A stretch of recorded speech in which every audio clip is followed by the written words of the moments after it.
Hello friends, my kitchen my રેસીપીમાં આપનું સ્વાગત છે। આજે આપણે ગુલાબ જામુન બનાવશું। જો તમારા ગુલાબ જામુન બરાબર ન બનતા હોય તો આ વિડીયોને એન્ડ સુધી જરૂરથી જોજો। ગુલાબ જામુનનો લોટ બાંધવાની અને ચાસરી બનાવવાની જ ખૂબી હોવી જોઈએ।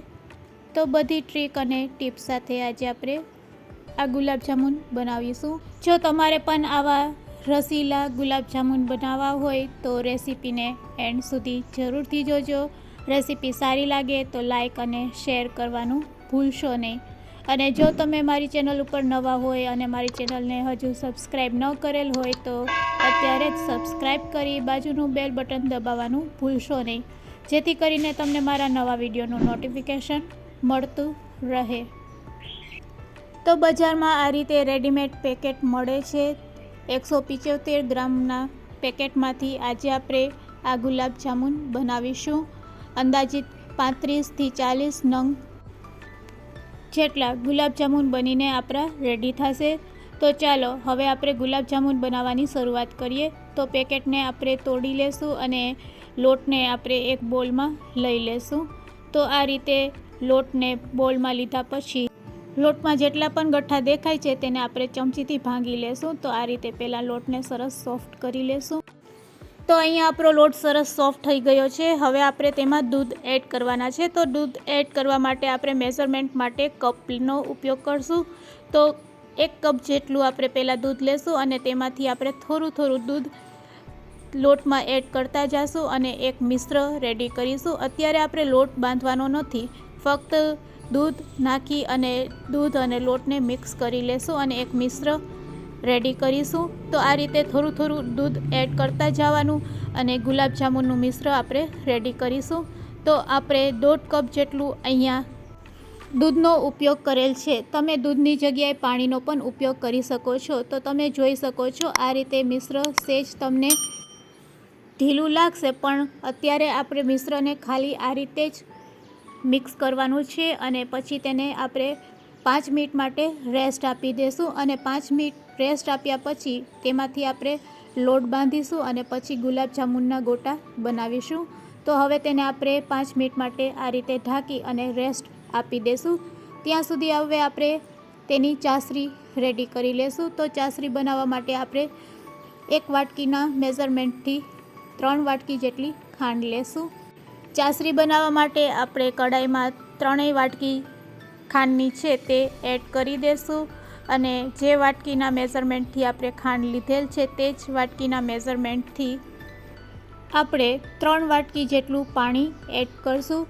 અહીંયા તમે 1 વાટકી જેટલું વધારે પાણી એડ કરી શકો છો। હવે ચાસરીને આપણે ગરમ કરીશું। તો ગેસની ફ્લેમ ચાલુ કરી અને પહેલાં ખાંડ ઓગળે તે રીતે આપણે તેને હલાવતા જઈશું અને ખાંડને મેલ્ટ કરી લેશું।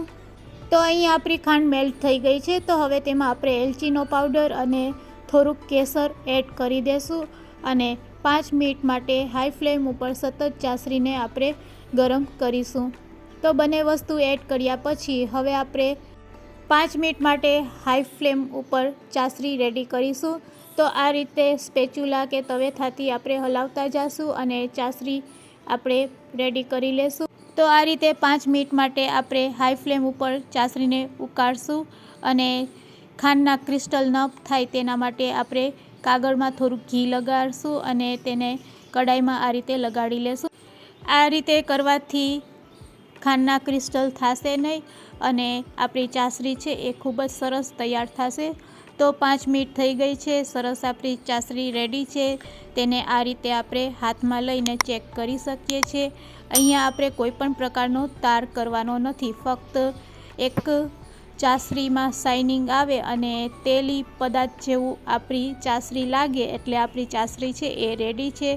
તો અહીંયા આપણી ચાસરી રેડી છે, આપણે ગેસની ફ્લેમ બંધ કરી દઈશું। તો અહીંયા 5 મિનિટ થઈ ગઈ છે। તો હવે આપણે મિશ્રમાંથી ગુલાબ જામુન બનાવશું। તો તેના માટે આપણે હથેળીમાં આ રીતે થોડુંક ઘી લગાડશું અને રેડી કરેલા મિશ્રણમાંથી પહેલાં લોટ બાંધી લેશું। તો અત્યારે તમને મિશ્ર ઢીલું લાગતું હશે, પણ તમે જેમ જેમ આ મિશ્રને આ રીતે હાથેથી મિક્સ ખાડતા જશો અને મસળતા જાશો તેમ સરસ સોફ્ટ લોટ બનીને રેડી થશે.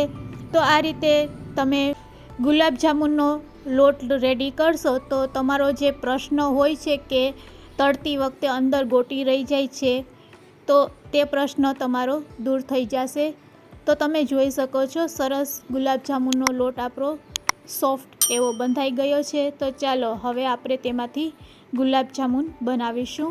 તો અહીંયા આપણે બોલ્સની સાઇઝ ખૂબ જ નાની રાખશું.